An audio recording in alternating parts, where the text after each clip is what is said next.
Eh bien écoutez, ce lundi soir, l'ambiance est plutôt calme à Abidjan, hein, un peu de grandes effusions de joie. Mais ce lundi après-midi, ils étaient une cinquantaine à être venus ici pour fêter la victoire de leur candidat. Il y avait même des marionnettes géantes du couple présidentiel, Alassane Ouattara, qui a donc réussi son un coup KO, c'est-à-dire son élection dès le premier tour avec 89,77% des voix. Vient ensuite Jean-Louis Billon avec un peu plus de 3% des suffrages et ensuite dans l'ordre, Simone Ivex-Gbagbo, Awa Dombello et Henriette Lagou. Pour ce qui en est de la participation, elle s'élève à 50,10%. C'est un petit peu moins bien que lors de la dernière élection présidentielle il y a 5 ans, qui avait été, je vous rappelle, boycottée par l'opposition. Et la participation cette année, encore une fois, est très inégale. Dans certaines zones du Nord, qui est plutôt le bastion d'Alassane Ouattara, on dépasse parfois les 90% de participation, alors que dans l'Ouest, plutôt pro-Gbagbo, parfois dans certains départements, la participation n'atteint pas les 30%, ce qui signifie tout de même que ce scrutin présidentiel a été boudé par à peu près la moitié des électeurs, notamment pour crainte de violence, mais aussi parce que certains ne s'y retrouvaient pas, puisque je vous rappelle que Laurent Gbagbo et Tidiane Thiam, deux leaders d'opposition, ont vu leur candidature rejetée.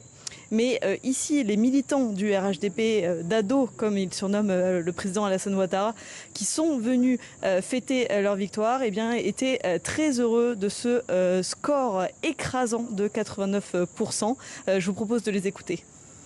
Alassane Ouattara vient de montrer à la face du monde entier qu'il demeure un grand homme d'État, un rassembleur. Il est le président de la République de tous les Ivoiriens à partir de ce soir. Le peuple ivoirien a adopté le président Alassane Ouattara. Le peuple ivoirien, toute la jeunesse de sa diversité, a décidé d'accompagner le président Alassane Ouattara. C'est ce qui a donné ces résultats et nous sommes fiers. Nous n'avons pas peur de critiques. Le président, il est aimé par les Ivoiriens. Les Ivoiriens ont exprimé leur joie, les Ivoiriens,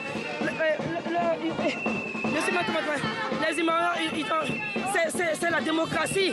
C'est la démocratie. Ils ont exprimé leur choix.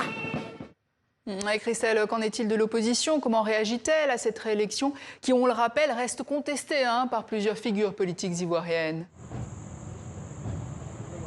Alors du côté des candidats déçus, Jean-Louis Billon a dès dimanche soir reconnu sa défaite et a félicité Alassane Ouattara, tout comme Henriette Lagou cet après-midi. Et puis je vous propose d'écouter les réactions de l'équipe de campagne d'Awa Dombello et de Simone Ivex-Gbagbo. Nous avons décidé de construire la démocratie en Côte d'Ivoire en participant à ces élections afin d'obtenir le changement dans la paix. Ces résultats qui viennent d'être communiqués par le président de la CEI, nous prenons acte et le moment opportun, le candidat et ses équipes vont faire une déclaration. Donnez-nous le temps de discuter en interne et surtout de voir avec nos équipes qui étaient aussi sur le terrain, nos informaticiens, pour pouvoir consolider ces résultats.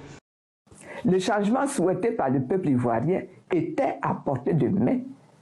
Malheureusement, certains acteurs ont privilégié leur calcul personnel, leur égoïsme et la division au détriment de l'intérêt du pays. Cette fraction de l'opposition s'est employée à créer la peur.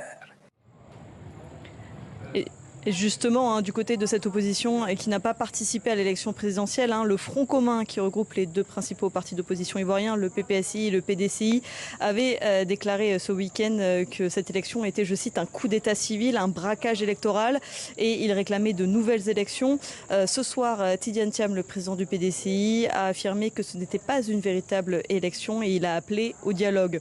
En ce qui concerne les résultats, la commission électorale indépendante va désormais les transmettre au Conseil constitutionnel.